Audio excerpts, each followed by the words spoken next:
1988 সালের 25শে নভেম্বর জাপানের মিসাতোয়, যেখানে মেয়েটির পা এবং যৌনাঙ্গ পুড়িয়ে দেওয়া হয়েছিল, চোখে গরম মোম ঢেলে দেওয়া হয়, এমনকি জলের বদলে প্রস্রাব দেওয়া হয়, আর এগুলি সবই ছিল অপরাধীদের কাছে বিনোদন।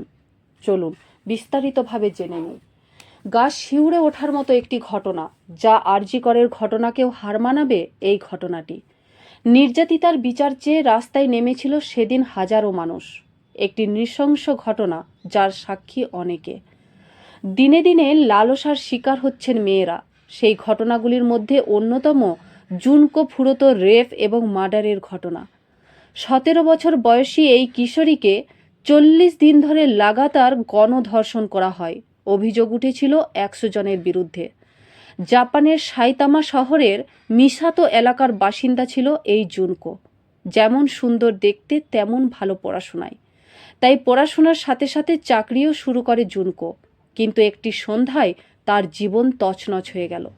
1988 সালের 25শে নভেম্বর সন্ধ্যায় জুনকো কাজ থেকে ফিরছিল। সে সময় দুই তরুণ মিয়ানো এবং মিয়াতো মিসাতোর বিভিন্ন জায়গায় মেয়েদেরকে উত্ত্যক্ত করার জন্য তখন ঘুরে বেড়াচ্ছিল। সেই সময় নজরে পড়ে যায় এই জুনকোকে। মিয়ানোর ইশারায় মিনাতো জুনকোর সাইকেলে লাথি মেরে ওকে ফেলে দেয়। তারপর সাহায্যের জন্য ভান করে এগিয়ে আসে এবং ওকে ওর বাড়ি পৌঁছে দেওয়ার কথা বলে। এইভাবেই বিশ্বাস অর্জন করে ফেলে। কিন্তু সেই মুহূর্তে মেয়েটিও তার পাতা ফাঁদে পা দিয়ে ফেলে। তারপর জুনকোকে বাড়ি নিয়ে যাবার নাম করে একটি গুদামে নিয়ে যাওয়া হয় এবং মিয়ানো তার পরিবারের সদস্যদের জানাতে বলে যে সে বাড়ি ছেড়ে চলে যাচ্ছে এবং তাকে যেন খোঁজার চেষ্টা না করা হয়। এরপরই শুরু হয় নির্মম অত্যাচার। ওই মিসাতো এলাকার পরিত্যক্ত গুদামে আটকে রেখে গণধর্ষণ করে 18 থেকে 19 বছর বয়সের তরুণ যুবকরা।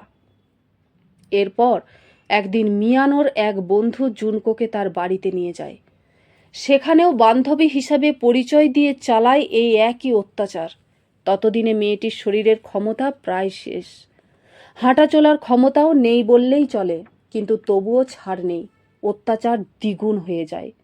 জলের বদলে প্রস্রাব দেওয়া হয়, আরশোলা মুখের মধ্যে জোর করে খাইয়ে দিত। সারা শরীরে সিগারেটের ছ্যাঁকা দেওয়া হয়।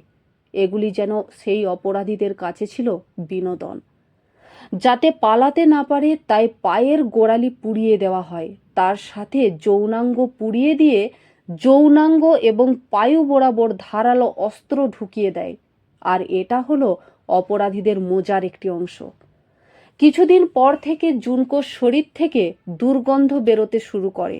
তার সাথে সাথে ক্ষত থেকে পুঁজও দেখা যায়। মেয়েটি কথা বলার শক্তিও প্রায় হারিয়েছে তখন। তবু ইশারায় প্রাণ ভিক্ষা চাইছে, কিন্তু মেলেনি কোনো উত্তর।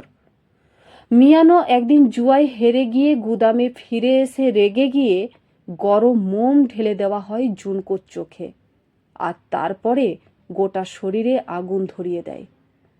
অবশেষে 40 দিনের পর নরক যন্ত্রণা থেকে জুনকো মুক্তি পায়। মৃত্যুর পর জুনকোর দেহটি একটি প্লাস্টিকের ব্যাগে নিয়ে ড্রামের মধ্যে ঢুকিয়ে সিমেন্ট দিয়ে ঢালাই করে দেওয়া হয়। তবে বেশি দিন চাপা ছিল না। পুলিশের আওতায় বিষয়টি ধরা পড়ে। পুলিশ মিয়ানোকে জিজ্ঞাসাবাদ শুরু করলে ভয়ে নিজের থেকে সমস্ত দোষ স্বীকার করে নেয়। জুনকোর সাথে তারা কি কি অন্যায় করেছে এবং মৃত্যুর পর জুনকোর দেহটি কোথায় পাওয়া যাবে সেই তথ্য পুলিশকে দেয়। এ ঘটনাটি তদন্তকারীদের বাকরুদ্ধ করে দিয়েছিল। এই অপরাধীরা এর আগে অন্য এক তরুণীকে ধর্ষণ করে তার জন্য পুলিশ সেই সময় গ্রেপ্তারও করেছিলেন, কিন্তু এবার কোনো ছাড় নেই। 29শে মার্চ জুনকোর দেহ উদ্ধার করে পুলিশ। অবশেষে আদালতের রায়ে মিয়ানোর 20 বছরের জেল এবং তার শাগরেদদের 9 বছরের জেলবন্দি থাকার সাজা ঘোষণা হয়। তার সাথে জরিমানাও হয়। এমন রেপিস্টরা আজও পৃথিবীর বুকে নিঃশ্বাস নেয় এবং মাথা উঁচু করে বেঁচে থাকে। এটি জাপানের বাসিন্দাদের কাছে একটি বিরলতম ঘটনা ছিল সেই সময়।